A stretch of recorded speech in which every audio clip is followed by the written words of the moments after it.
చూపిస్తున్నారు. బాబా మరి మనకు ముక్తి, జీవన్ముక్తి దారిని చూపిస్తున్నారు.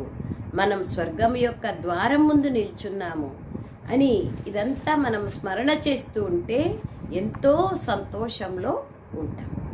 ప్రశ్న: మీ రిజిస్టర్ను సరిగ్గా ఉంచుకునేందుకు ఏ ముఖ్యమైన గమనిక అవసరం? జవాబు: మనస వాచ కర్మణ నేను ఎవ్వరికీ దుఃఖం ఇవ్వడం లేదు కదా అనే గమనం ఉంచండి. మీ స్వభావము చాలా ఫస్ట్ క్లాస్గా మధురంగా ఉండాలి. మన స్వభావము చాలా ఫస్ట్ క్లాస్గా మధురంగా ఉండాలి. మాయ మీ ముక్కు చెవులు పట్టుకొని మీతో దుఃఖాన్నిచ్చే కర్మలు చేయించకుండా స్వయాన్ని రక్షించుకోవాలి. ఎవరికైనా దుఃఖం ఇచ్చినట్లయితే చాలా పశ్చాత్తాపపడాల్సి వస్తుంది. మీ రిజిస్టర్ చెడిపోతుంది. ఎంత క్షుణ్ణంగా బాబా చెప్తున్నారు. మనసా వాచ కర్మణ దుఃఖం ఇస్తే దుఃఖంతోనే మరణిస్తారు.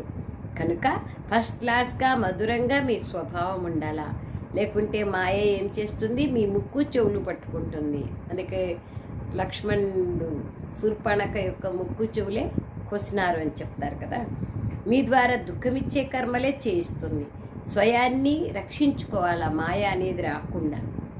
దుఃఖం ఇస్తే ఏమవుతుంది, పశ్చాత్తాపడాల్సి వస్తుంది. మన రిజిస్టర్ కూడా ఖరాబ్ అయిపోతుంది, చెడిపోతుంది. పాట: నయనహీనునికి దారి చూపించండి ప్రభు.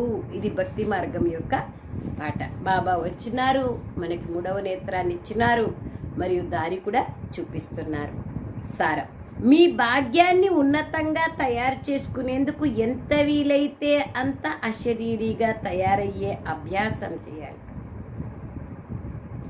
శరీర భ్రాంతిని పూర్తిగా మర్చిపోవాలి. ఎవరి నామరూపాలు గుర్తుకు రాకూడదు.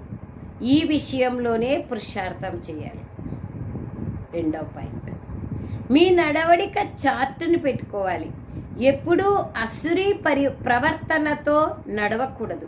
మీ హృదయపూర్వకమైన సత్యత ద్వారా నష్టమోహులుగా ఈ భారతదేశాన్ని స్వర్గంగా చేసే సేవలో నిమగ్నమైపోవాలి. భారతదేశాన్ని స్వర్గంగా చేసే సేవలో నిమగ్నమైపోవాలి. వరదానం: మాయ యొక్క రాయల్ రూపం యొక్క బంధనము నుండి ముక్తులుగా విశ్వజీత్ జగజ్జీతులుగా కండి. మా యొక్క రాయల్ రూపాలు ఏమేమి అనేది కూడా తెలుసుకోవాలి. అది కూడా ఒక బంధనమే కదా. స్లోగన్: ఎవరి నెగిటివ్నైనా పాజిటివ్లోకి మార్చేవారే విశ్వ పరివర్తకులు.